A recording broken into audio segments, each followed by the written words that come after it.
Boa noite, gente. Muito boa noite. Obrigada pela presença de todas e todos. Eu me chamo Galciane Neves, sou a curadora-chefe do MUB. Sejam bem-vindas e bem-vindos à nossa quarta conversa da série Na Exatidão do Sonho, conversas e ensaios sobre Amílcar de Castro, que faz parte da Eu estou programação. curado aqui, por isso que eu tenho que entrar nesse Zoom agora. Gente, eu vou pedir Mas que vocês eu estou digam adorando, áudios. a gente conversar. Oi, Não, oi. eu estou adorando. Vou pedir só que vocês desliguem os áudios, porque a gente se escuta melhor, tá bom? Então, muito obrigada. Volto aqui à nossa apresentação. Como eu estava dizendo, essa é a quarta conversa da série Na Exatidão do Sonho, conversas e ensaios sobre Amílcar de Castro, que faz parte da programação da mostra Amílcar de Castro na Dobra do Mundo. Em cartaz no museu, a mostra reúne obras que provocaram importantes mudanças no cenário da arte brasileira e sobre as quais há uma vasta fortuna crítica. Amílcar deixou um legado para muitas gerações que o precederam e abriu caminhos para criarmos e pensarmos com rigor, com liberdade e experimentação. Bom, o museu deve abrir logo em breve. A entrada é gratuita, a exposição, basta vocês fazerem um agendamento pelo site e tudo a gente está atendendo e atendendo as pessoas de acordo com o protocolo de visita e de segurança, tá? Continuamos também com a nossa programação online, acompanhe pelo Instagram, @mub_sp, e a gente está postando muitos conteúdos relacionados às exposições. Bom, o convidado de hoje é o historiador Luiz Renato Martins. Luiz, muito bem-vindo, muito obrigada pela Obrigado. participação e pelo tempo. Vou te apresentar rapidamente. Luiz atua como pesquisador e professor orientador dos programas de pós-graduação em artes visuais da ECA, da Universidade de São Paulo, e em História Econômica, também da USP. Publicou alguns livros, né, Luizito? The Long Roots of Formalisms in Brazil, outro livro importante, Muito Além da Forma Pura, pós-fácil do livro de Neil Davidson, lançado recentemente, não é isso, Luizito? Sim. Também publicou Desenvolvimento Desigual e Combinado, Modernidade, Modernismo e Revolução Permanente. Isso é o livro do Neil Davidson. Isso. Que eu organizei. Maravilha. E o Luiz é articulista do site A Terra é Redonda e editor executivo da revista Cadernos do Movimento Operário, em preparação para lançamento em breve. É isso, Luizito? Isso. Muito bom. Então, gente, passo a palavra para o Luizito, ele vai fazer uma pequena introdução, vai colocar para a gente aqui algumas observações da percepção dele sobre a exposição do Amílcar que está agora no MUB. Luizito, é com você. Boa noite a todo mundo, muito obrigado pela presença, e eu quero, em primeiro lugar, agradecer muitíssimo a Gal, a Flávia e a toda a equipe que organizou a exposição, o Guile, o Rodrigo, e a muitos trabalhadores anônimos que construíram essa exposição, porque ela é, de fato, um evento extraordinário, né? É a maior exposição de Amílcar já ocorrida em São Paulo e ela é o momento de um diálogo entre arte e arquitetura, porque o projeto do MUB é uma coisa absolutamente ímpar, sobre a qual a gente pode conversar depois. E, nesse sentido, eu acho que o único paralelo que tem é a exposição ocorrida em 2014, 2015, no MAN do Rio, projeto do Reidi, que foi também uma retrospectiva do Amílcar. Mas essa eu não pude ver. De todo modo, eu acho que a gente está na mesma altura, ou seja, da gente ter um diálogo de grande porte entre um dueto, pode-se dizer, entre a obra escultórica e gráfica do Amílcar, como ele gostava que fosse chamada, e a arquitetura, obras de arquitetura de primeira importância no Brasil. Bom, além disto, esta exposição tem um dado a mais, que aí eu acho que não tinha no momento da exposição do Rio, porque final de 2014, 2015, o contexto político do Brasil era muito diferente do atual, né? Embora já tivesse germes do que veio a se tornar a doença dominante. Mas, enfim, eu acho que o contexto especial que nós estamos vivendo confere a essa mostra do Amilcar uma dramaticidade inédita de grande importância, né? Essa exposição, como eu vou tentar dizer depois, ela é uma verdadeira barricada das liberdades democráticas hoje, né? Tem ainda um dado que eu acho que não tinha em outras exposições, que é este diálogo que se estabeleceu, né? O que se estabelece ali da inserção das obras na esplanada, que já é uma questão em si que a gente vai tratar depois, mas agora, na entrada no MUB, tem essa obra que foi instalada posteriormente, que é um pórtico de grande altura, 16 ou 17 metros, que está postado ali na entrada no MUB, veio por um empréstimo especial, acho que da Universidade de Uberaba, e compõe ali com a laje marquise, que constitui aquele espaço de entrada do MUB, um diálogo que eu acho que é um momento de sublime urbano, né? Então,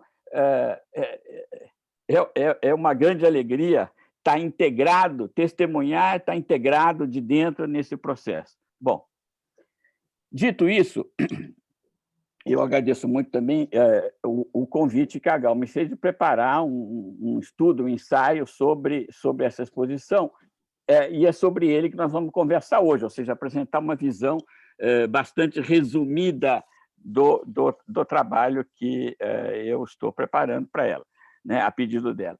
Então, eu queria só, aqui, muito rapidamente, apresentar esquematicamente os 4 eixos fundamentais que eu acho que são indispensáveis para a gente ter presente como momentos em torno dos quais se constrói a significação dessa exposição.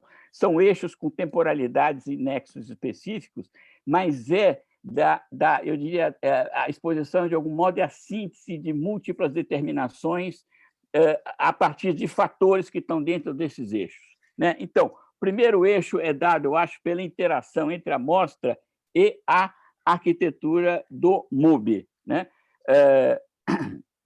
Arquitetura essa que eu acho está coordenada em torno de 2 princípios fundamentais do trabalho do Paulo Mendes da Rocha: a perspectiva do caminhante e a perspectiva da cidade habitada. São 2 modos de falar de uma mesma especialidade, mas nos fornecem entradas diferentes para a gente falar do mesmo processo.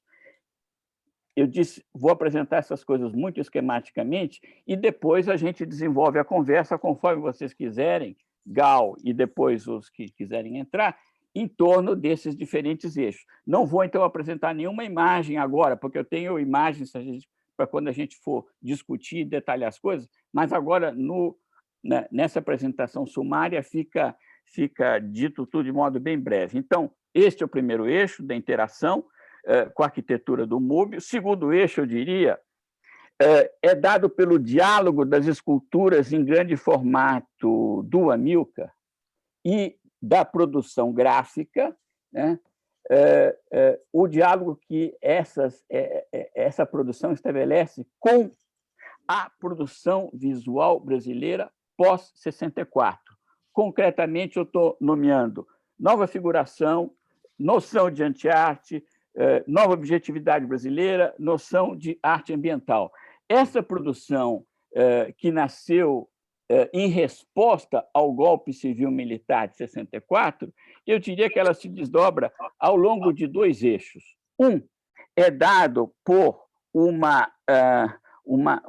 vetor fortemente realista, ao contrário do movimento neoconcreto. Então, realismo bem entendido não do ponto de vista naturalista, mas realismo no sentido que o construtivismo russo dava essa noção como exposição do processo de produção, né? Bom, então, o vetor realista percorre o centro da nova figuração, da anti-arte, da nova objetividade, da arte ambiental, etc. O segundo eixo que tem relação, vetor desse eixo, que tem relação com o primeiro vetor, é dado por um movimento de incorporação crítica, negação e superação do movimento neoconcreto. Ou seja, o outro modo de se entender esse realismo pós-64 é que ele incorpora e critica, nega e supera o movimento neoconcreto. Se a gente não tem presente essa oposição, que é muito importante ter presente essa oposição, a gente não vai entender como é que surgem as obras em grande formato do Amilcar, nem como é que surgem os seus desenhos de final, mais ou menos da mesma época, final dos anos 70, tá certo? Eles todos nascem de uma posição de incorporação, negação e superação crítica do movimento neoconcreto. Estou tentando falar de algo mais ou menos similar ao que o materialismo histórico fez em relação à dialética hegeliana. Negação, superação, incorporando e negando o momento precedente. Terceiro eixo. Terceiro eixo, ele é dado pelo processo histórico, social e político de meados dos anos 70 ao final dos anos 90. Né? Eixo esse, ao longo do qual aparecem e se desenvolvem essas obras em grande formato da Amilcar e os trabalhos gráficos que estão no recinto expositivo. Né? Esse eixo terceiro, ele é marcado basicamente por duas questões. Reconstrução do movimento operário brasileiro, principalmente em torno da categoria metalúrgica, coisa que é muito importante para se entender as obras em ferro do Amilcar, e luta pela reconstrução das liberdades democráticas. Movimento esse que muda radicalmente a concepção de espaço nas cidades brasileiras, aonde as esculturas em grande formato do Amilcar vão entrar, se inserir e interagir.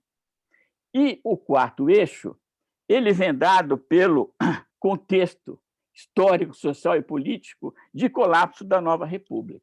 Evidentemente, a gente não entende esse quarto eixo que nós estamos vivendo tragicamente hoje, a gente não entende ele hoje, a gente não entende que houve uma interrupção específica no terceiro eixo, quando o movimento de base de reorganização operária e de luta pelas liberdades democráticas foi abortado e traído pelo processo de ida ao colégio eleitoral. Então, aquela transição negociada que se fez contra o movimento pela redemocratização criou este processo, deu esses frutos podres que nós estamos vendo agora. E grande parte da dramaticidade desta exposição ela é dada, de um lado, ou ela é dada pelo entrechoque, de um lado, desse movimento que está embutido nas esculturas do Amilcar, que é um movimento de reconstrução das liberdades democráticas dos anos 70, 80 e 90, e contra esse movimento dá-se esse vetor de regressão, obscurantismo e de corrosão da democracia, de uma democracia agonizante que nós estamos vivendo hoje. Então, desse entrechoque nasce uma luminosidade especial que está aí banhando o MUBI e que confere o caráter extremamente dramático para essas esculturas. É em função desse entrechoque que eu convoquei ou inseri como epígrafe do trabalho que eu estou preparando a pedido da Gal, duas citações do Benjamin. Uma da tese 2 sobre o conceito de história, sobre a apropriação de uma lembrança do passado, e a outra sobre o lampejo que uma imagem vinda do passado, como é que ela acena num instante de perigo para o presente. Então, essas duas passagens ou citações do Benjamin me parecem extremamente úteis para se pensar, né, nesse entrechoque de significações das esculturas do Amilcar hoje. De um lado, um movimento à espera de redenção, essas esculturas que estão intrinsecamente ligados ao movimento pelas liberdades democráticas, e, de outro lado, a experiência que nós estamos tendo hoje do naufrágio, né? Do cataclisma político, inclusive, que nós estamos vivendo. Então, é isso. Tem esses 4 eixos e agora estou à disposição de vocês para a gente conversar. Luizito, muito obrigada. Acho que cada um desses eixos parece abrir mesmo um mundo, né, diante da obra do Amilcar. E eu acho que dá vontade de conversar de maneira com muito tempo sobre cada um deles, né, assim. Mas eu acho que você tocou numa coisa que me parece muito potente, que é essa luminosidade especial, esse lampejo, né, assim, ao qual você se referiu, a obra do Amilcar. E aí eu queria que, se você pudesse, a gente tentar mergulhar um pouco mais nessa ideia, como que você pensa, né? E acho que isso tem muito a ver já com um dos eixos também. Como que você pensa que a obra do Amilcar acontece na arquitetura do Paulo Mendes, né? Assim, como é que esse dueto, como você bem colocou, se dá no museu? Como é que esse encontro, como é que esse diálogo se estabelece? Bom, para isso, eu acho que a gente tem que falar um pouco do projeto do MUB, né? Eu acho, então, como eu disse, o projeto do MUB, como outros do Paulo, mas eu acho que o MUB é um momento extremamente feliz, então vamos tratar disso concretamente. Ele é regido, eu diria, por 2 princípios que são norteadores da obra do Paulo: a experiência do caminhante e a experiência da cidade habitada. Então, o que a gente tem? Quando eu vou mostrar alguns slides agora, quando a gente entra no MUB, a gente tem 2 vias oferecidas para a gente, ou 2 caminhos. Um é esse acesso pela lateral esquerda, a gente está entrando pela porta da Rua Alemanha, a gente tem esse acesso que leva a gente direto à esplanada. Ou a gente tem esse acesso pela direita, onde agora está sendo instalada essa grande escultura, isso aqui são fotos da semana passada, né? Não estou? Ah, peraí, eu estou sabendo... Compartilhar.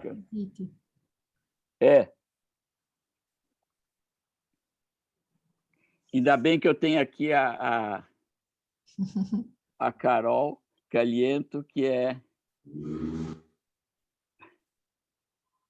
uma expert nessas... Boa, já estamos... Tá bom, então obrigado, Carol. E me desculpe o meu mau jeito.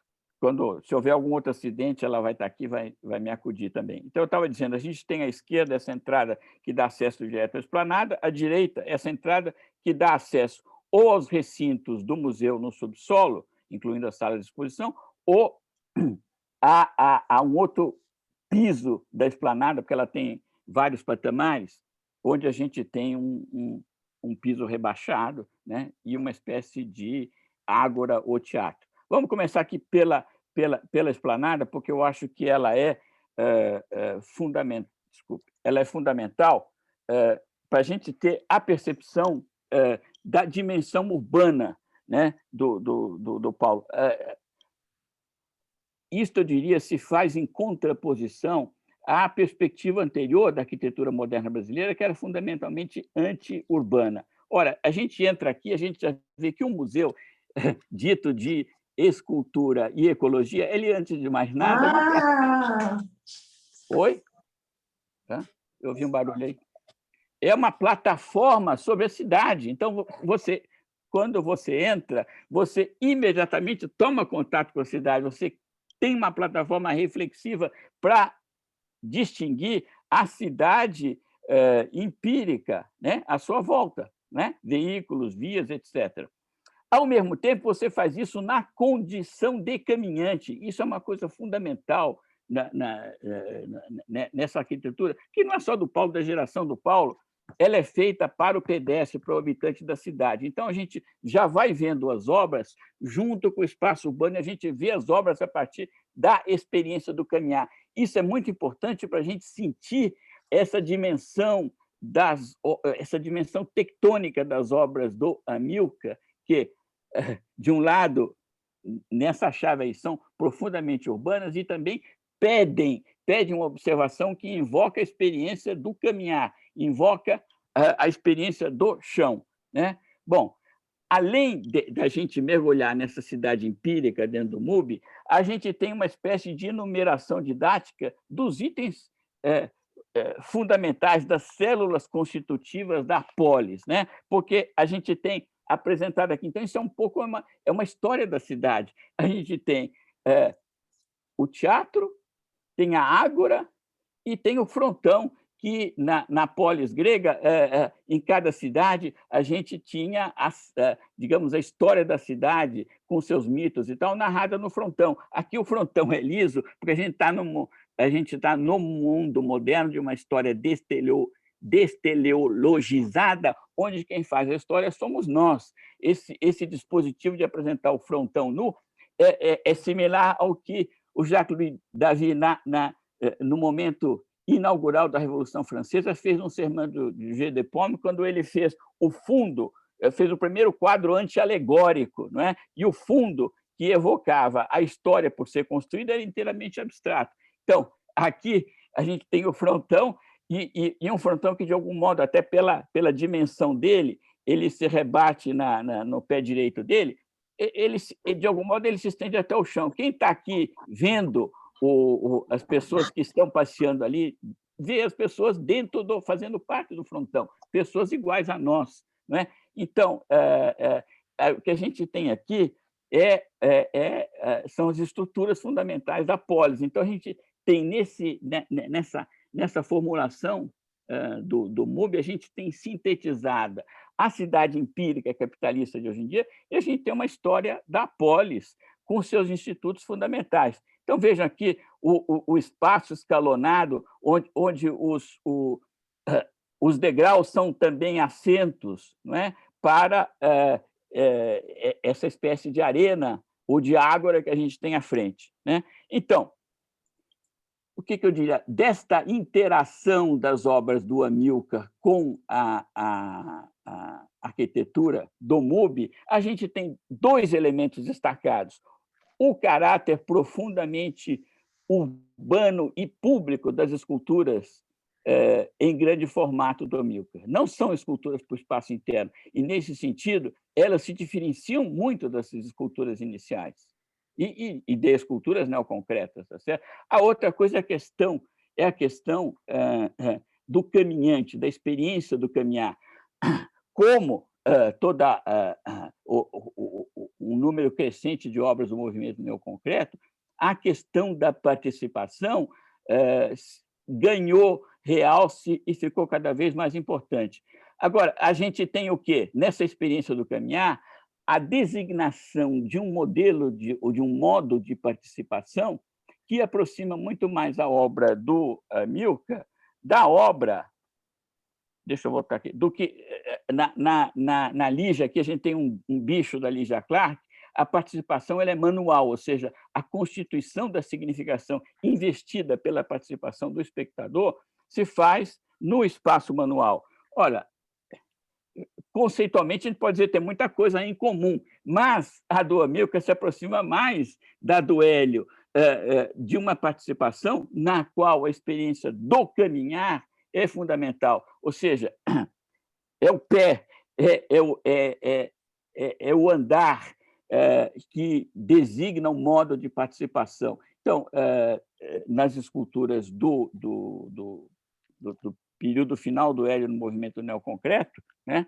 Aqui a gente viu duas obras de 1960, e eu acho que nos trabalhos do Amilcar é isso que está presente também, é uma participação baseada no pé, no andar. Tem algo a ver também com a câmera na mão do Glauber, essas coisas estão todas ligadas, né? E são do mesmo momento. Muito bom. Então, essa relação com a Amilcar, das obras do Amilcar com a arquitetura, que estão muito dadas nesse sentido. O MUBI chama muito atenção para essas duas dimensões, né, da obra do Amilcar. Muito bom. Eu queria, assim, acho que continuar essa discussão que você já apontou e queria que você discutisse um pouco agora, a partir dos procedimentos, né, e da relação com os materiais que o Amilcar manteve e também com a constituição de espaço. Eu queria que você falasse um pouco dessas relações, dos procedimentos de corte e dobra e como elas se estabeleciam como janelas, né? E também com uma relação com o chão, assim. Eu acho que isso é uma afirmação que você constitui, uma investigação que você constitui, que é bem rica também, a ideia de janela no trabalho do Amilcar.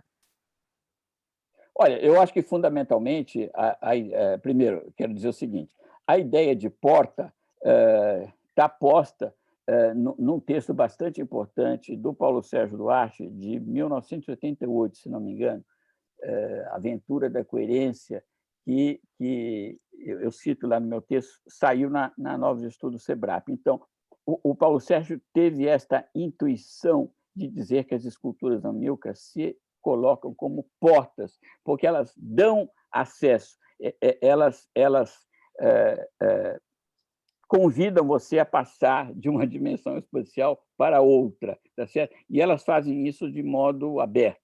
Bom, então aí eu acho que a noção de janela não é distinta dessa no sentido que se trata de referir apenas com um pouco mais de exatidão um talho no aço que é feito numa outra altura. Então, portas e janelas é isso. Eu acho que esse texto ao qual você está se referindo,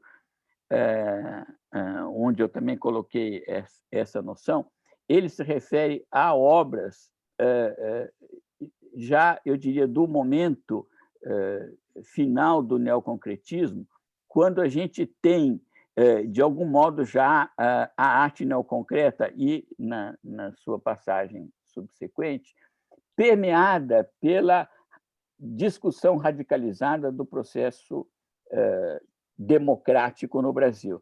De modo que havia, naquele uso da geometria por essas obras ainda de corte e dobra do Amilcar no movimento neoconcreto, uma incorporação do espaço que vinha tanto na forma da janela, que permitia a gente descortinar horizontes, etc., como através do peso e do empuxo devolvido pelo chão, essa inscrição da gente num território, né, que estava sendo crescentemente apropriado pelo movimento social. Bom, então, havia um certo, eu diria assim, havia nesses cortes e dobras já permeados por um sentimento digamos, de nacionalidade, de democratização, a gente tinha um momento típico do que eram aqueles anos de construção da democracia social brasileira, 62, 63, etc. Né?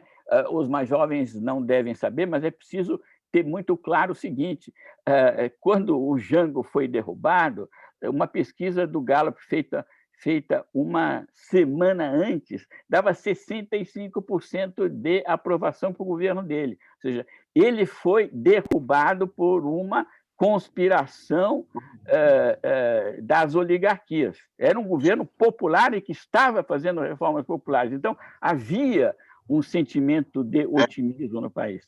Bom, isso posto, quando eu referi isso, foi para, no texto que você leu, foi para colocar uma contraposição com a arte da nova figuração, que já vinha carregada de pessimismo, de luto, de dor, pelo golpe. Né? Bom, eu acho que esta noção de especialidade que estava presente aí no pré-64 é muito diferente daquela que vai emergir nas obras dos anos 70, especificamente em 1978 em diante. Porque aquele espaço, de um modo ou de outro, que está presente nas obras ainda de corte e dobra, nas obras do movimento neoconcreto, ele, de algum modo, era um espaço estetizado e que entrava subsidiariamente em relação às obras, ou seja, o que o Corte e a Dobra faziam na obra neoconcreta, a partir de desdobramentos de postulados geométricos, era criar um espaço estético especial, uma tridimensionalidade, a partir de operações racionais e geométricas, etc. Da obra da Praça da Sé em diante, ou seja, de 1978 em diante, o que a gente tem não são mais postulados geométricos, é uma inversão do princípio construtivo e uma síntese da espacialidade interna da obra com a espacialidade externa, de modo que estas obras, de 78 em diante, passam a ser subsumidas no espaço circundante. Por isso, elas também crescem muito em tamanho, crescem em peso, crescem em envergadura, porque esse espaço que está à volta não é o espaço da experiência estética, é o espaço do processo histórico social brasileiro, que muda radicalmente de figura. É importante a gente ter presente, essa obra da Praça da Sé não nasce por acaso, em 78. 73, a gente tem o primeiro ato aberto de desafio ao regime, que é a missa na catedral, em protesto contra o assassinato do Alexandre Vanucchi Leme. Em 75 mil presentes. Em 70 e 73. Em 75, a gente tem o grande ato ecumênico em protesto contra o assassinato do Vladimir Herzog. 8 mil presentes. Em 77, a gente tem a primeira manifestação de estudantes nas ruas do centro de São Paulo, dia 5 de maio. A gente tem as primeiras greves no ABC. Então, essa peça da Praça da Sé, ela aparece num outro espaço. E porque ela aparece num outro espaço histórico, ela agencia o espaço de um outro modo. O melhor, eu acho que uma frase excelente para explicar o que acontece no raciocínio estético do Amilcar neste momento, ou seja, o que acontece no raciocínio produtivo dele, é uma frase do Antônio Dias, que sintetiza muito bem essa questão, quando ele diz, a frase é de 94, mas ela se refere, numa entrevista que ele dá na Alemanha, mas ela se refere a operações que ele executa na obra dele desde o início, ou seja, desde 64, 65. O que ele diz? Quando a entrevistadora pergunta a ele por que é que ele trabalha com geometria e com frases, com enunciados, ele diz, para mostrar esta totalidade que existe fora da obra e que quer invadi-la. Então, o que é que a gente tem aí? Uma mudança de inflexão, onde o que está presente agora, como protagonista da obra, são os fatores extraestéticos, fatores históricos, sociais, para os quais as operações do artista vão abrir passagem, vão ceder espaço. É por isso que a construção, digamos assim, do ponto de vista cerebral das obras do Amilcar, se torna muito mais simples agora do que antes, quando ela era baseada em postulados geométricos. E é por isso também que as obras ganham em envergadura, ganham em dimensão e se tornam obras vocacionadas diretamente para o espaço público. Eu gostaria aqui de entrar nas minhas imagens para mostrar concretamente para vocês visualmente a diferença. Deixa eu... Pode compartilhar, Luzito. Eu estou tentando. A Carol está vindo aqui. Joia, ajuda, Carol. Vamos para... Não, pode vir aqui.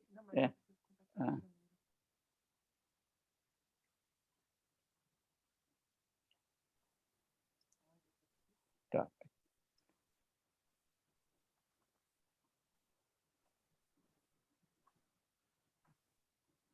Espera aí que está sumindo aqui. Estou vindo aqui. Olha aqui, uma passagem rápida para a gente ver. Esta obra é extremamente emblemática do processo de corte e dobra. A primeira obra do Amilcar, aceita pela Bienal de São Paulo em 52. Né? Ela se faz segundo a lição da unidade tripartida do Max Bill. O que a gente tem aqui? De início, 4 seções retangulares que são cortadas, flexionadas no meio e que, sendo dobradas, dão origem a esta peça que tem um espaço interno triangular. Né? Essa mesma peça ela é replicada posteriormente em grande formato, mas a sua lógica permanece, ou seja, o seu princípio construtivo é dado a partir de um processo fundamentalmente geométrico e a partir da construção de um espaço interno que é distinto do espaço externo. Qualifica até, imanta de valor estético o espaço externo, mas é distinto, tá certo? São 3 planos, né, Luizito? Sim, você tem o que acontece é que você tem uma distinção entre a espacialidade da obra propriamente dita e a externa, onde ela vai se instalar. Né? Uma obra como essa, que é feita de corte e dobra, aqui a gente também tem ela, já talvez numa reedição aumentada, também é desse teor. A gente tem aqui, evidentemente, a origem, que é uma chapa circular, onde foi feita uma incisão, corte e dobra, e, com a dobra, a constituição de uma tridimensionalidade. Agora, o espaço estético, o espaço interno próprio, exclusivo da obra, está dado ali, tá certo? Essa aqui é do mesmo tipo. Mudança fundamental é esta daqui. A gente está vendo a peça da Praça da Sé. Vejam que ela, do ponto de vista da construção estética, da operação estética, ela é muito mais simples. Se trata de um grande corte e uma dobra, mas uma dobra que produzem afluência torrencial entre o espaço externo e o espaço interno. Tá certo? Como é que a gente vai dizer aqui que o interior da obra se distingue do exterior? E esta obra, então, por que isto nasce objetivamente? Esta obra de grandes dimensões, ela tem 4,5 metros de cada lado, tem uma espessura, um peso muito maior, ou seja, uma obra para o espaço público. Ela cria no espaço público um monumento para essa apropriação do espaço pelas grandes massas que estão se organizando, tá certo? Veja aqui uma outra foto muito boa que saiu no Guia da Folha, né? Como a peça foi imediatamente apropriada pelo público transeunte, né? De algum modo, aquelas peças de corte e dobra do movimento neoconcreto, elas requeriam um público razoavelmente cultivado, conhecedor de geometria, etc. e tal, para poder entender na sua complexidade como é que aquela obra tinha nascido, qual era o drama de gestação daquela forma e como ela, num momento de grande destreza, tinha se configurado com uma grande simplicidade material, mas dentro de um processo racional extremamente elaborado. Né? Estas obras que nascem depois de 78, essa daqui é outra característica desse tipo de construção que nasceu a partir de 78, ela oferece e celebra o espaço público, que não é um espaço qualquer neutro, porque esse espaço é o espaço que está sendo construído pelas massas organizadas. É o espaço é o espaço público de apropriação da cidade pelas massas que estão conquistando esse espaço contra a polícia, contra os automóveis, em favor da construção das liberdades democráticas. A gente tem aqui no interno, vejam, duas peças que são exemplares ou ilustrativos desses dois princípios. À frente, uma que é nitidamente ordenada, construída segundo esse momento pós-78. E, um pouco atrás, uma peça ainda ordenada segundo os postulados geométricos. Vejam, outra peça característica do pós-78, né? A simplicidade dela e a maneira como ela, eu diria, valoriza histórica e politicamente, se constituindo como um pórtico para que o público passe e se aproprie desse espaço.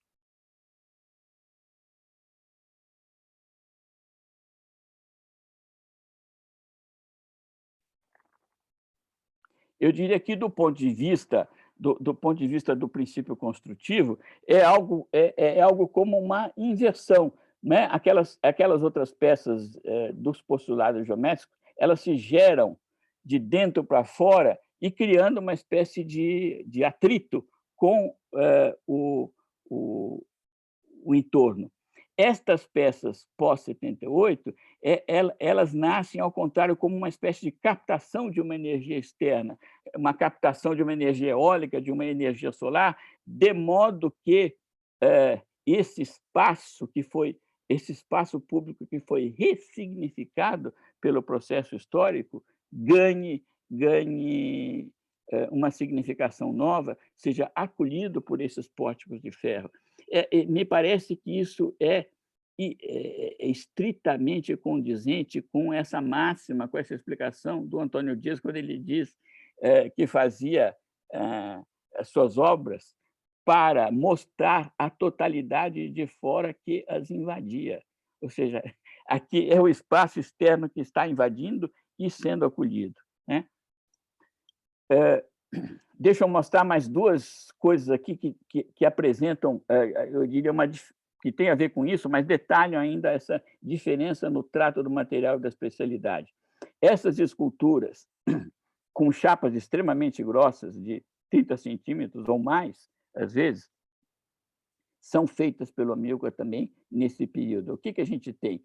Uma intervenção no ferro que produz uma cisão, produz uma possibilidade combinatória que está à disposição do observador, né? Por exemplo, essas peças aqui podem ser modificadas do ponto de vista da exposição. Notem essa peça ao fundo à esquerda, que um corte em cima e embaixo cindiu um bloco retangular, de modo que você pode alargar ou pode aproximar e reintegrar a peça, essa que a gente vê à direita ao fundo, etc. Ou seja, são incompletudes que são produzidas, que são de natureza muito similar ao que a gente tem nas obras do Antônio Dias na série The Illustration of Art, né?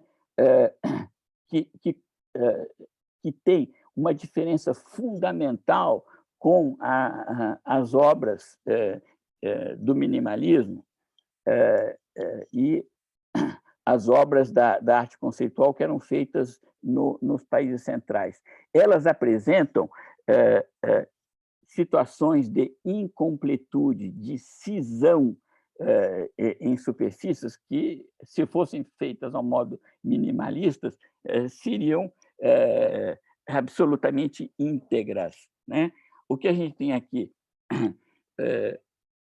Processos onde sempre existem lacunas, cisões, etc., que é por onde é uma maneira de expor a invasão da totalidade no processo interno, né? Estas obras do Amilcar têm um princípio construtivo extremamente similar. Você pega uma chapa extremamente espessa, dura, resistente, etc., e introduz nela incompletudes. Isto é diferente do corte de obra no sentido neoconcreto, porque o corte de obra no sentido neoconcreto permitia uma síntese racional, de modo que você conseguia racionalmente voltar para trás no processo genético da forma e reconstituir de onde ela tinha vindo, da chapa circular, do quadrado, do retângulo, etc. Aqui, isto não importa, tá certo? Você voltar para trás. Não importa absolutamente. O que importa é que você pode mover essas peças segundo várias situações combinatórias e, mais do que nada, isso tem muito a ver com o período, com o processo histórico momentâneo, isso que confere a validade de forma objetiva para isso. A gente tem aqui o ferro sendo rasgado como papel, tá certo? Ou seja, está absolutamente evidenciado para as massas que, naquele momento, estavam rompendo o dispositivo repressivo da ditadura, que estavam rompendo Lei de Segurança Nacional, mecanismo de censura, de AI-5, etc., é possível romper o ferro, é possível tornar o ferro tão, ou seja, com ciência, com organização, com projeto, a gente faz do ferro papel. É mais ou menos o que os chineses queriam dizer com aquele ditado que existem tigres de papel, tá certo? Então, existem blocos espessos de aço que são de papel, se as massas se organizam. O que dizia o Lenin em 1905, quando ele diz a classe operária desorganizada é nada, a classe operária organizada é tudo. Então, para uma classe operária organizada, que é o que a gente tem nos anos 80, tá certo? E começo dos anos 90, e aquele processo permitia esperar mais do que nós tivemos, quando a gente tem uma classe operária organizada, é possível cortar e rasgar o aço mesmo o mais espesso. É isso que as obras do Amilcar, com esse novo modo de trabalhar o material, ensinam e evidenciam nas obras de grande formato. Luizito, uma visão única sobre a obra do Amilcar, a gente está ouvindo aqui, viu? Já quero te agradecer. Mas, olha, acho que você... Mas eu estou vendo que não deu nem tempo de entrar para falar dos desenhos, não é isso? A gente pode falar, mas veja, eu acho que você tocou aí em assuntos que são, assim, provenientes de um olhar muito único, muito original sobre a obra do Amilcar, né? Quando você fala de um processo de diferenciação entre as obras do período neoconcreto e um momento posterior, que seria, por exemplo, quando você fala, né, depois de 1978, e que você vai falar também desses fatores históricos, sociais e estéticos em favor das liberdades democráticas, sim encaminhando numa superação do movimento na concreto, né? Que antes você falou de superação, negação e crítica, né? Posso dizer uma coisa só no que você falou? Pode. O meu olhar não é único, absolutamente. O meu olhar ele pode ser único no grupo extremamente pequeno de historiadores da arte que corresponde a uma categoria social pequeno-burguesa e, em geral, a serviço da grande burguesia. O que eu estou dizendo, na verdade, eu estou reconstituindo o processo histórico do ponto de vista da classe trabalhadora. E, nesse sentido, eu estou falando coisas extremamente objetivas, ou seja, eu estou falando de acordo com a noção de forma objetiva do Roberto Schwartz. O que eu estou descrevendo é um processo histórico. Esse processo histórico está sendo descrito do ponto de vista da maioria da população brasileira, ou seja, do trabalhador. Então, o meu ponto de vista não é único. Única é a história da arte para poucos. É mesmo, Luizito, obrigada pela correção, mas mesmo assim, vou dizer, vou me corrigir, não é único, mas ele não é o mais, digamos assim, difundido. Melhor, então? Não, de jeito nenhum, não, é contra a corrente. Mas vamos lá. Mas isso é por causa do atraso do meio historiográfico e intelectual brasileiro. Eu estou tentando pegar esse teu percurso de investigação e de olhar, que não é único, vamos lá, né, corrigir, mas tentando chegar nisso que você chamou de superação do movimento neoconcreto, né, assim, que você já apontou uma diferenciação, mas a gente está muito acostumado a ler o Amilcar como um artista neoconcreto. E aí, como é que você lida com isso? Desculpe, mas isso é pura bobagem, tá certo? Porque basta você pegar o texto do catálogo manifesto da Nova Objetividade Brasileira, que é datado de 67, e é um dos melhores textos de história da arte do Brasil, né, ou da história brasileira, e você tem ali descrito não apenas a emergência e o avanço aqui correspondeu à reflexão neoconcreta, mas você tem depois a crítica colocada explicitamente. Então, a crítica que o Hélio faz lá está absolutamente clara. E ele diz que estamos agora, num outro momento, caminhando para a reconstrução do realismo, etc. e tal, e ele coloca, num gesto, aliás, de grandíssima generosidade, porque ele era um artista mais maduro, mais experimentado, etc., ele coloca como o ponto de virada, o turning point, ele diz, a obra do Antônio Dias, que aparece na mostra Opinião 65, nota sobre a morte imprevista. Ele é muito generoso, inclusive, porque Hélio, já estava fazendo Parangolés em 64, tá certo? Ele já estava fazendo Parangolés em 64, mas ele vai, mas vai ver, não estava divulgado, etc. Ele vai e aponta como divisor de águas a obra do Antônio, que é uma obra de crítica ao movimento neoconcreto. Crítica nesse sentido que eu estou dizendo, porque você tem uma incorporação crítica, tá certo? Então, agora, o Amilcar, como ele já estava indo para a Mangueira no final de 63 para trabalhar com a Mangueira, o Amilcar também já estava noutra, tá certo? Já estava noutra como o Hélio, ou seja, você vai fazer a superação crítica do movimento neoconcreto, ela passa pela incorporação e pelo diálogo ativo com a cultura afro-brasileira do Morro da Mangueira. Não é por acaso que um dos fatos marcantes, decisivos, emblemáticos da abertura da mostra Opinião 65 é o convite que o Hélio faz aos passistas da Mangueira para que venham à vernissagem.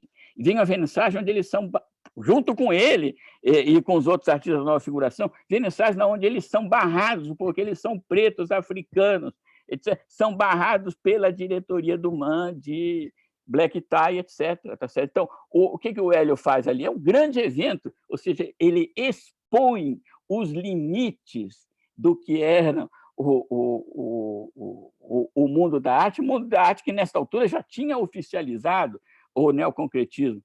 Eu não quero reduzir o neoconcretismo, porque a apropriação, o confisco de mais-valia simbólica que a burguesia faz do movimento artístico sempre o restringe. Há muito mais coisa no movimento neoconcreto, como a noção de participação, que foi incorporada, vivificada e transformada num processo histórico e político de luta e que está presente na nova figuração, na nova objetividade, no tropicalismo, na arte ambiental e assim por diante, ou nessa arte do Amilcar de agora.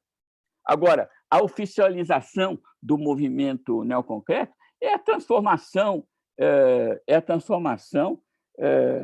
daquele movimento numa coisa meio neoclássica, né? É a classicização do moderno. E o branqueamento, tem isso. Branqueamento, isso é muito importante. É verdade, é verdade. Branqueamento da arte brasileira. Ô, Luizito, foi muito bom. Acho que a gente tocou em assuntos... Mas não deu nem para começar a tratar dos desenhos, que eu acho que são um momento de anti-arte decisivo.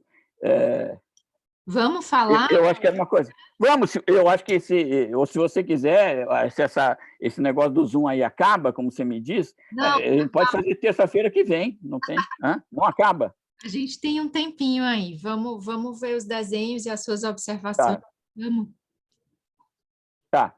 Então. Quer compartilhar aí, Carol? Quero comentar.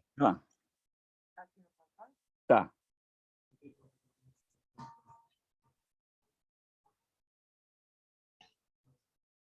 Mais para baixo.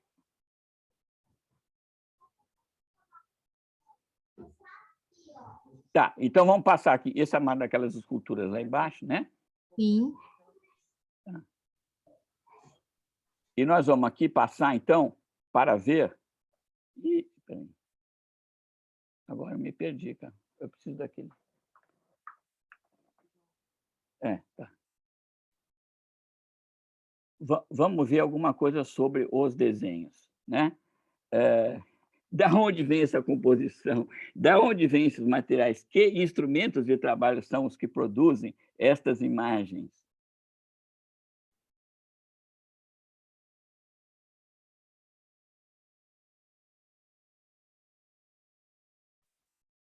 Da onde vêm essas formas?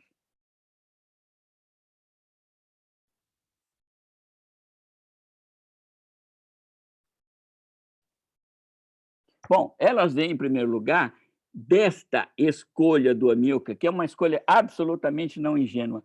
Amilcar foi discípulo, se formou e era amigo de um dos grandes mestres do pincel na tradição pictórica brasileira. Guignard era um homem de uma delicadeza, de um lirismo no manejo do pincel extraordinários. Em pequenas quantidades de tela, ele fazia coisas extraordinárias com o pincel, criando espaços de uma dimensão, montanhas, paisagens, céus, etc. Bom, o Amilcar acompanhou tudo isso de perto. Quando ele vai começar a desenhar, o que ele pega? Ele pega vassouras, vassourões, escovões, que são material de trabalho, do gari, do faxineiro, do lavador de automóveis. Ou seja, isso aqui é um movimento de anti-arte, é um movimento ciente de anti-arte. Ele recusa o pincel e pega esses instrumentos que são instrumentos de trabalho. É similar ao ato do companheiro e amigo dele, Eliot Sica, que vai pegar uma lata de óleo velha, que vai pegar um tecido de pano, que vai pegar uma caixinha, um caixotinho de engraxate, botando um espelho, tá certo? É uma superação daquele tipo de construção que, através de materiais exclusivamente artísticos. Vamos, deixa eu ver aqui um pouquinho, peraí. Ih, está indo ao contrário.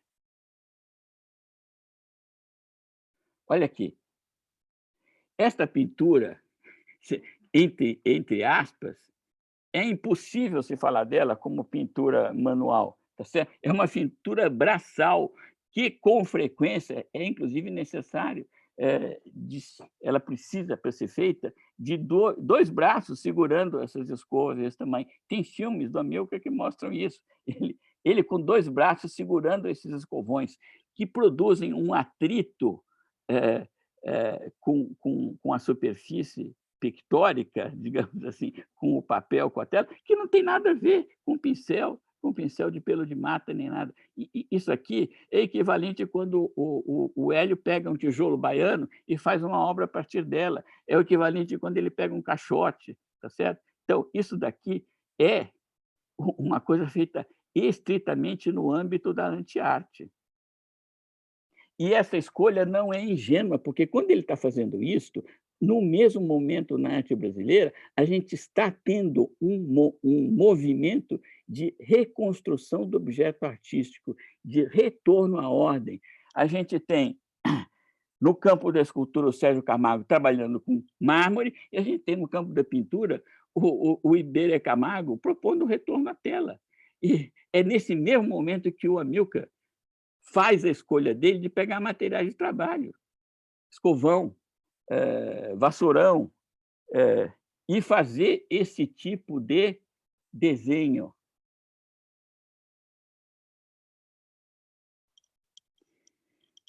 Esse tipo de desenho que não se explica por uma composição. Tá certo? Esses desenhos, que eu vou dizer muito rapidamente, porque, pelo jeito, não tem mais tempo, mas, ao contrário do que diz o Ferreira Goulart quando quer dizer que isso aqui corresponde a uma revelação, isso não tem pé nem cabeça dizer que isso é uma revelação, porque o Amilcar faz vários destes ao mesmo tempo. Faz ao mesmo tempo por quê? Porque ele tem um processo no qual os gestos são, ao mesmo tempo, simples e esquemáticos, porque eles rememoram gestos de trabalho, do trabalho do pintor de parede, do gari, etc., e, ao mesmo tempo, tem a alegria destes processos feitos numa situação de liberdade social que permite a ele, como permitiria, né, exemplarmente, a qualquer trabalhador manual, numa situação de liberdade, de não coação, né? No momento em que ele se apropria do processo produtivo, permite a ele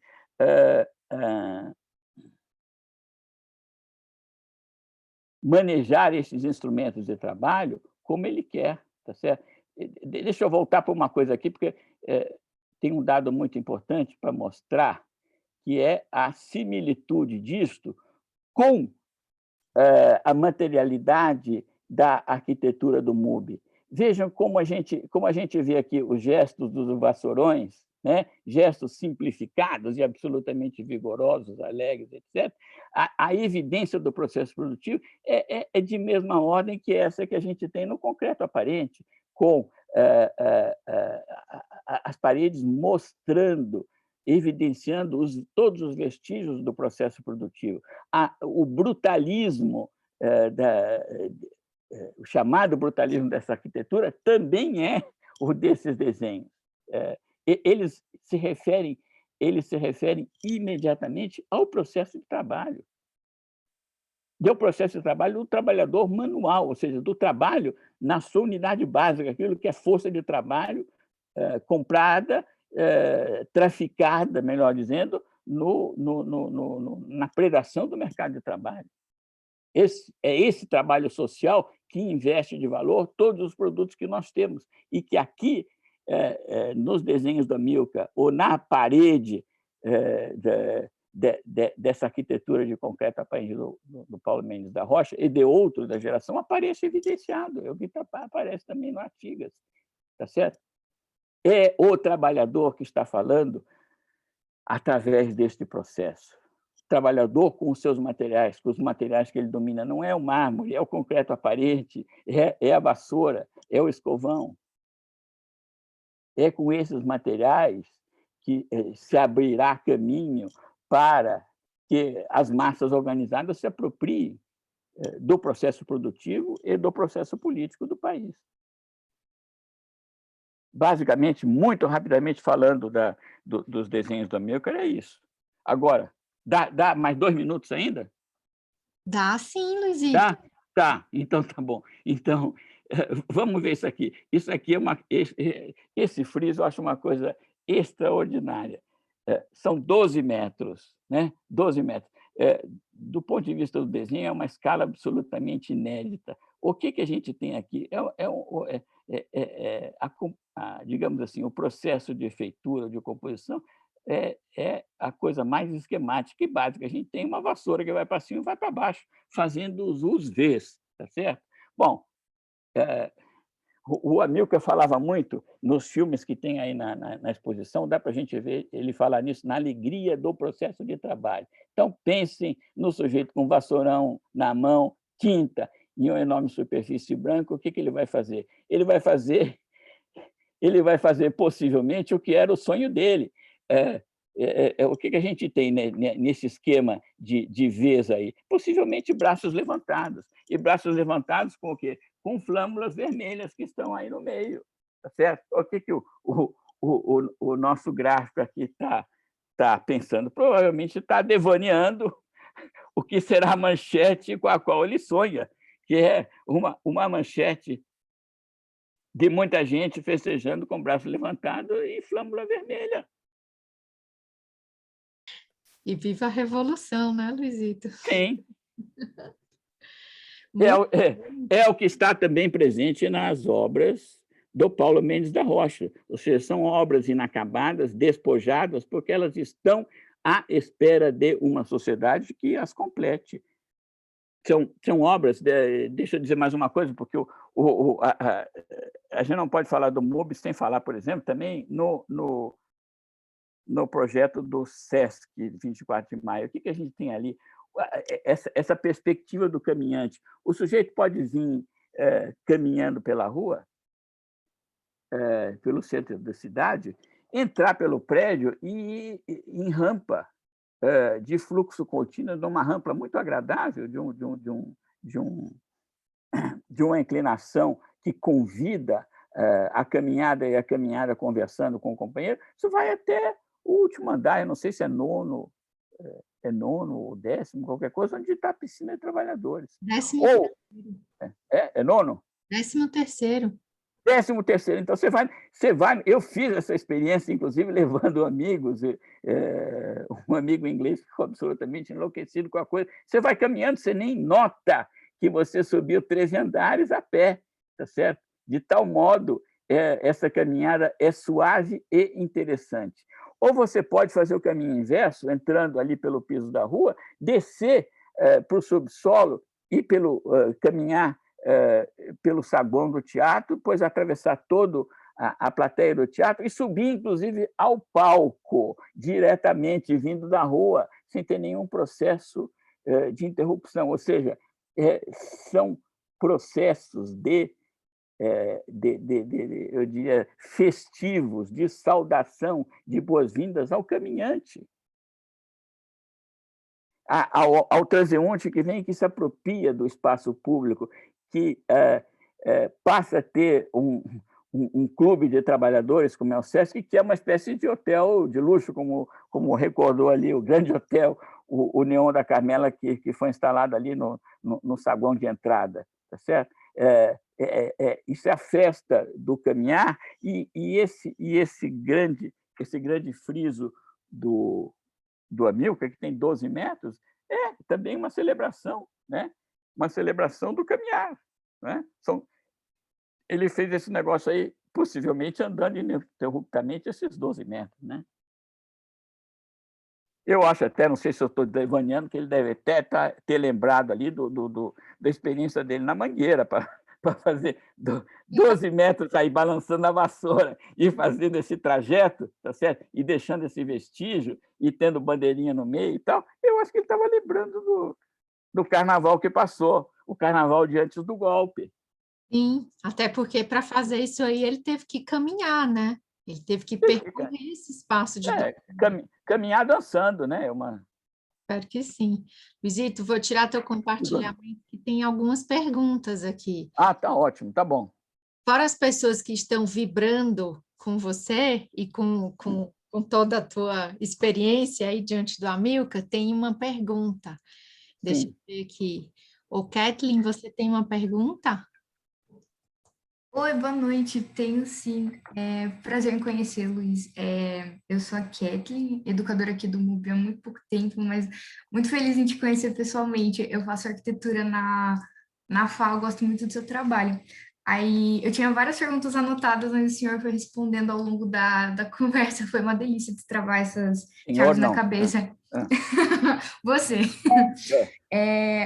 Uma das perguntas que eu tenho é relacionado, por exemplo, a quando o senhor fala quando você fala desse caminhar, desse deambulamento da escala urbana das obras do Amilcar, que é esse conceito do flaner benjaminiano, eu fico pensando, por exemplo, qual seria a contraposição da leitura possível das obras do Amilcar quando a gente vê, por exemplo, elas colocadas no espaço do MUB, que por ser um espaço de museu, ela é mais controlada em questões de segurança patrimonial, né, desse conflito dos processos históricos, e qual que é o impacto dessa leitura formal da apropriação dessa pessoa que caminha quando essa obra do Amilcar é colocada em relação, por exemplo, a outra obra do Paulo Mendes, que é o Pórtico da Praça do Patriarca, e a gente tem uma obra dele na Praça da Sé, por exemplo, onde o conflito não é mediado por esses vedos do museu, por essa outro tipo de segurança. Então, seria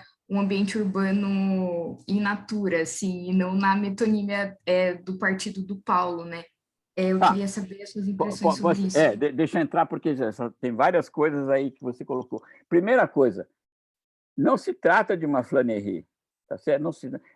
Quem está vendo a obra do Amilcar não está flanando, porque quando o Benjamin cria a figura do flaner, ele está falando de uma deambulação que tem como objeto a visão das mercadorias na vitrine. Então, o flaner é, de algum modo, um protótipo do consumidor. Aquilo ali é a deambulação fetichista, o cara vai vendo e vai fantasiando, como é natural que qualquer pessoa que veja as vitrines e fica fantasiando com as mercadorias, tá certo? Bom, então, nada a ver, porque quando o Amilcar começa a fazer, de fato, obra para o espaço público, o que a gente tem? É um outro espaço público, é um espaço público que nasceu de uma síntese histórica coletiva, é um espaço público que foi apropriado pelo movimento social, tá certo? Era proibido sair na rua, em grupo, coletivamente. Era proibido você fazer uma passeata, a primeira que teve lá no centro de São Paulo, saiu do Lago São Francisco e foi detida no viaduto do Chá. Depois, teve um momento que eles não conseguiam mais deter, tá certo? Agora não sei te dizer quando. Claro que tem vais e vens. Agora, quando a irrupção popular na rua se faz por apropriação, não é Flânery, tá certo? É um espaço que é apropriado, se tornou espaço do movimento político, do movimento operário, tá certo? Do movimento de estudantes, enfim. Então, isso não é mais Flânery. E é claro que isso cria uma relação de apropriação,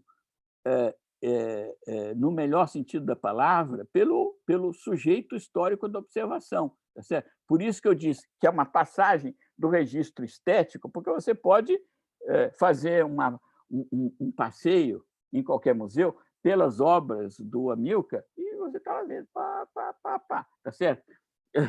Na parede X, na parede Y, ou aqui e tal. Tem um cercadinho em volta, e algumas permitem toque, outras não, tá certo? Isso é um passeio estético. Uma obra que está na rua, eu conto no texto uma historinha que eu contei uma vez para o Amilcar, que eu vi.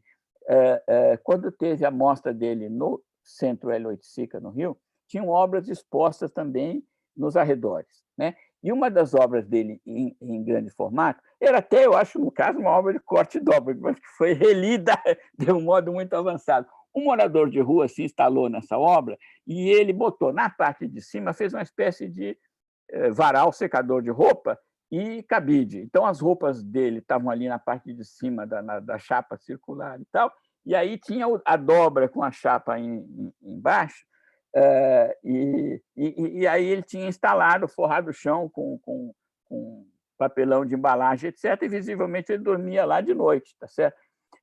O Zé Rezende mostrou uma foto que até a gente publicou lá no Terra Redonda, assim, também, de uma coisa que foi feita com a obra dele, assim, acho que lá no Rio também, né? Desse tipo, né? Extraordinária. Bom, tal como o Zé ficou muito contente quando ele viu, o Amilcar vibrou quando eu contei para ele essa história, ele tinha feito um parangolé, tá certo? Ou seja, foi apropriado. É claro que você vai dizer assim, no museu isso não podia ser feito, e para aí estão os guardas do museu, desculpe, os educativos, já que você está falando disso, está tudo aí para dizer não, tem que ver assim o assado, tá certo? Agora, o que a gente tem que pensar? Primeiro, se a gente vai ver do ponto de vista histórico, o museu em si é uma aberração, tá certo? O museu é feito de saque, de confisco. Há uma história paradigmática sobre a história dos museus, que é 1798, 99, quando os exércitos da Revolução Francesa, agora conduzidos pelo general Bonaparte, se preparavam para ir para a segunda campanha da Itália, o Napoleão tenta e consegue formar uma comissão de estudiosos, de críticos, de estetas, etc. e tal, que deveriam ir com o exército e orientar o que é que deveria ser saqueado. Ou seja, quais são as obras que deveriam sair do Vaticano, dos palácios assim assado, etc. e tal, e serem trazidas para Paris, porque a ideia era fazer de Paris o Museu da Humanidade, tirar essas obras que estavam restritas a igrejas, a cortes, à aristocracia, e aquilo era feito com um discurso, digamos, da Revolução Francesa, da Revolução Burguesa, né? Vamos expropriar os tesouros artísticos de toda a Europa, eles fizeram isso, e constituir em Paris o Museu da Humanidade. Isso durou até o final do Primeiro Império. Bom, Quando ele está fazendo isso, o Quatremère de Quancy, que é um arqueólogo, arquiteto, todas essas coisas ao mesmo tempo, escritor, crítico de arte, etc., e que é convidado a fazer parte dessa exposição, ele escreve um texto que depois foi publicado sob o nome de Cartas a Miranda, Letra a Miranda, porque o Miranda era um general venezuelano que estava integrado ao exército Napoleão. E ele escreve um texto, uma carta fundamental, em que ele diz o seguinte: olha, essa ideia de constituir museu é uma aberração, porque as obras morrem, as obras, quando vão para o museu, elas morrem. Ele diz, o Quatremère de Quancy diz isso: qualquer obra retirada do seu contexto, do seu habitat, do seu lugar, das relações de origem que a engendraram, ela perde todo o significado e ela se torna um hieróglifo incompreensível no museu. Tá certo? Não é possível se compreender uma obra no museu, né? Para inventar um significado, um pseudo-significado para essas obras que estão no museu, se inventou uma história da arte formalista, uma porção de histórias aí, é ponto, é linha, é plano e não sei o quê, e ficam inventando formulações as mais abstrusas para explicar essas obras que estão no museu. Essas obras só ganham algum sentido quando uma espécie de contra-história, uma contra-história crítica, como que simbolicamente consegue retirar estas obras do museu e recolocá-las no contexto de origem. Senão, elas não têm sentido. Então, de fato, o museu é uma invenção, né, do capitalismo moderno, etc. E tal, é uma invenção da burguesia, tem a ver com o confisco de mais-valia, com expropriação de bem, com propriedade privada, etc. Agora, rigorosamente, é muito difícil que uma obra dentro do museu tenha algum sentido ou exponha o sentido. Você tem, como você tinha ali no MASP, por exemplo, tá certo? Você tem uma obra do século XV e ali a 2 passos você tem uma obra do século XIX. E qual é a conexão possível para o coitado do espectador, para ele fazer entre uma coisa e outra? Tinha uma época até, no Maastricht, chegou um absurdo, que eles faziam assim, nichos que eram assim, obras que tem a ver com animais de caça, obras de tom rosa, porque aquele negócio... E aí agrupavam, porque aquele negócio não tem sentido nenhum. É muito difícil encontrar o sentido da obra de arte se você não remete ela ao processo histórico que engendrou, e para você fazer isso, você tem que negar tudo que está à volta dela dentro do museu. Então, é uma tarefa muito ingrata, é muito difícil. Agora, por isso que é extraordinária essa exposição aí no MUB, porque a esplanada do MUB oferece de modo sintético e concentrado a possibilidade e é isso que eu tentei dizer no começo, a possibilidade da pessoa que está passeando e vendo as obras, entender que aquelas obras foram feitas para o caminhante, foram feitas para o espaço da cidade. E aí, com um certo manejo, informação histórica, vem a saber que essas obras foram feitas contra a ditadura civil-militar. Essas obras foram feitas para expressar a organização do movimento social que estava rasgando como papel a malha de aço que a ditadura tinha criado. A dramaticidade que a gente vê nessas obras hoje é porque, de algum modo, elas evocam essa demanda latente de reconstrução do espaço público, de reconstrução da democracia, esse espaço que está à volta delas, né? Essa é a luminosidade dramática, isso é a sombra e a luz que a gente vê, né? Essas obras falam da democracia num momento de naufrágio da democracia. Luizito, muito bom. Foi incrível te ouvir, foi incrível entrar em contato com as tuas experiências. Acho que a gente finda essa conversa hoje com muita vontade de voltar a caminhar e com muita vontade de voltar a se abraçar também, de levantar os braços, como você bem falou, e com uma vontade que esse país volte a com as flâmulas vermelhas, com as bandeiras vermelhas. Exatamente, com muita vontade que esse país volte a festejar, né, Luizito? Sim, sim. Vamos nessa. Hoje eu estava escutando É pena que a gente não está fazendo tudo isso aí no auditório do MUB, etc. Hoje, por acaso, eu escutei aquela música do Nelson Cavaquinho, Juízo Final. É extraordinário. O bem contra o mal, né? O sol vai voltar a luzir, etc. Então, eu acho que a coisa extraordinária dessas obras do Milton é que a gente vê a luz filtrando por meio delas, e essas luzes, nesse momento de perigo, essas luzes quer dizer, pode haver novamente organização popular, pode haver transformação do processo histórico. Esta luz significa a mudança de sentido do processo que está nos oprimindo terrivelmente com o peso do aço, etc. Né? Mas é pesado, mas a organização popular rasga o ferro. A organização popular rasga o tigre de papel. O tigre que era de ferro volta a ser tigre de papel. É só a gente se organizar. Muito bom. Gente... E seguir a liderança da classe trabalhadora, porque é ela que faz isso. Pequeno burguês não tem tutano para isso. Luizito, vou pedir para todo mundo ligar os microfones para a gente bater palma, que eu acho que está todo mundo saindo um pouco mais feliz de te ouvir e empolgado. Então, palma, Gente, muito obrigada, Luizito, muito obrigada pelo tempo, pela disponibilidade, por compartilhar toda essa perspectiva com a gente. Agradeço também a presença de todas e todos, muito obrigada pela presença, pela noite. Daqui a 15 dias a gente se encontra novamente, e a nossa conversa é com a artista e professora Aline Van Langendonk, que vai mediar uma conversa entre o coletivo de produção de arte e educação Grupo Contra Filé e o arte educador José Cavalheiro. A gente espera vocês novamente aqui no Zoom no dia 11 de maio para a última conversa, de novo terça-feira às 19 horas, e a gente posta o link na bio do MUB, que é @mub_sp, sempre um dia antes. E é isso. Luizito, nos encontramos. Muito obrigada. Um beijo. Tchauzinho, gente. Tchau, beijo. Abraço a todos. Abraço. Tchau, tchau, tchau. Muito obrigada.